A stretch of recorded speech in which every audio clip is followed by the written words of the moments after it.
The religion of the future will be a cosmic religion. It should transcend personal God and avoid dogma and theology.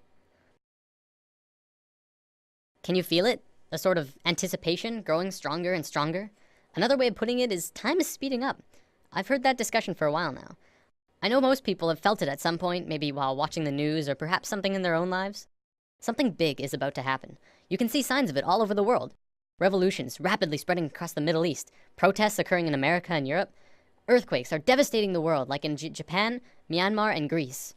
The global economy is failing so hard that it looks like we're looking forward into a global recession, the likes of which makes the 30s look like a cakewalk. Not to mention that if global warming doesn't put our planet into an ice age, we're gonna kill ourselves from overpopulation for sure.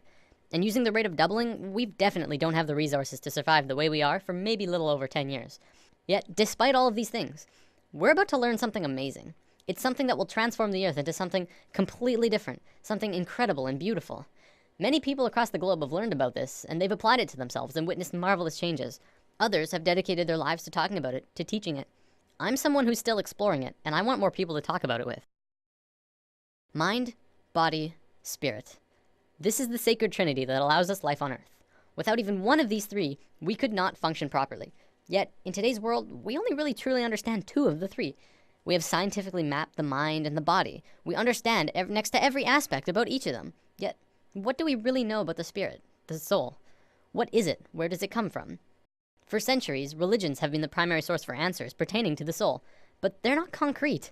Many different religions have a different answer and ideas about how things work on this level. Recently, however, a discovery was made, which led to new discoveries and further discoveries.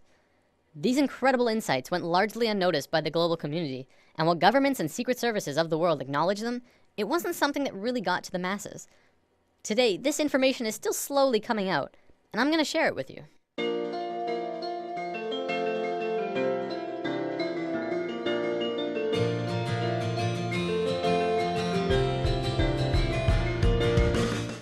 In the world of science, what do we really know about thoughts?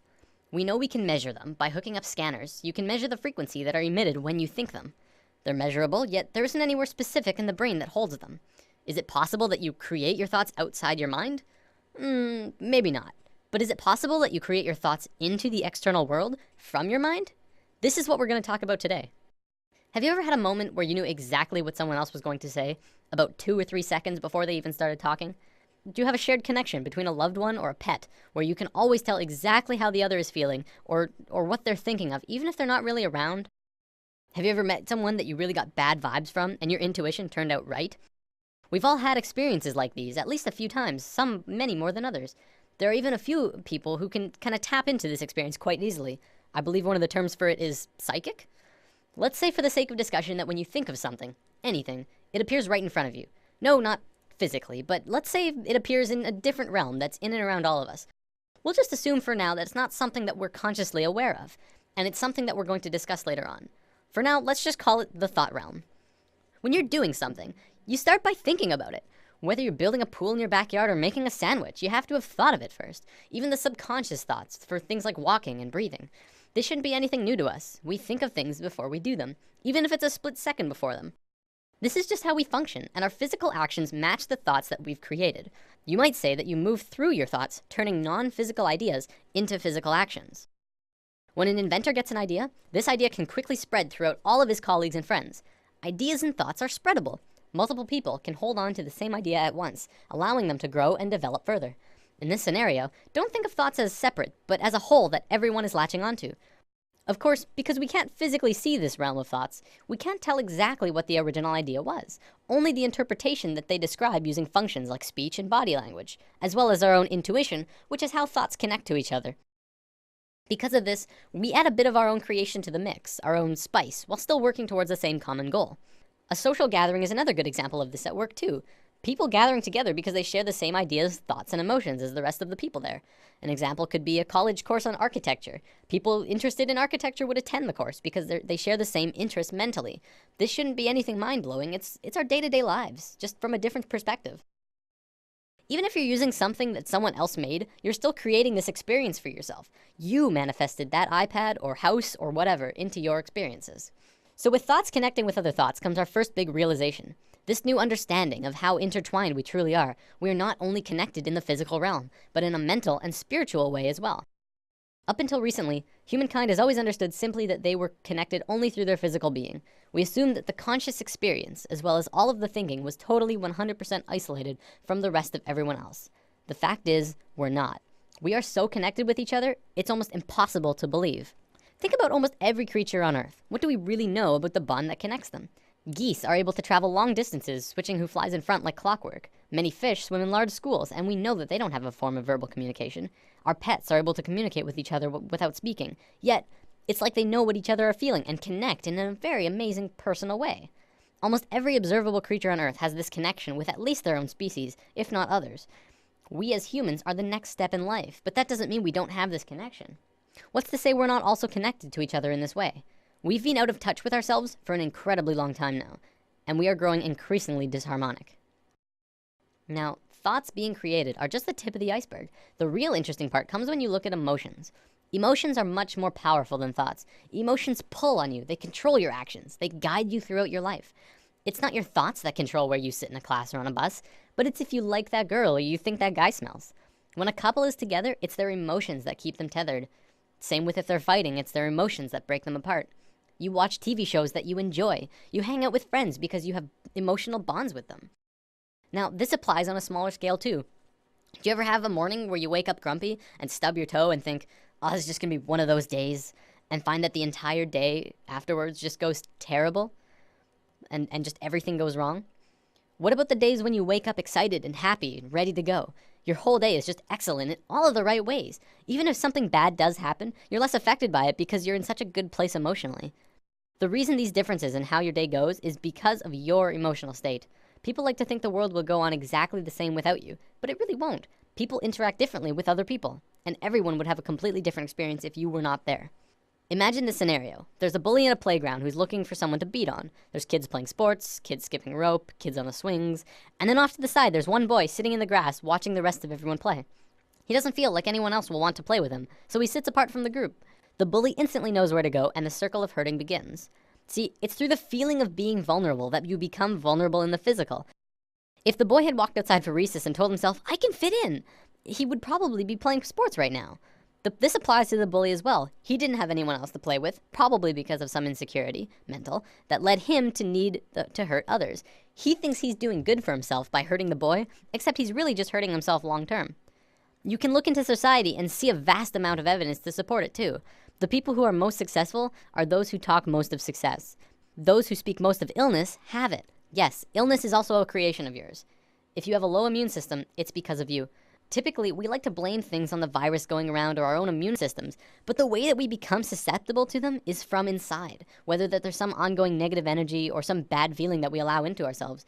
We can heal ourselves also, but I'm gonna save healing for another video. There's only one thing that becomes apparent from this understanding. You create your own reality. We are 100% responsible for the situations that we find ourselves in, the things that happen to us, good and bad. Throughout history, we've always played the blame game. It's his fault I didn't get the promotion. It's her fault I couldn't go to the game. It's everyone else's fault I'm so depressed. Whatever it is, and this may be the hardest thing to truly get, it's your fault. Your happiness, your sadness, your fears and your fortunes, every single experience of your life on Earth was because of you.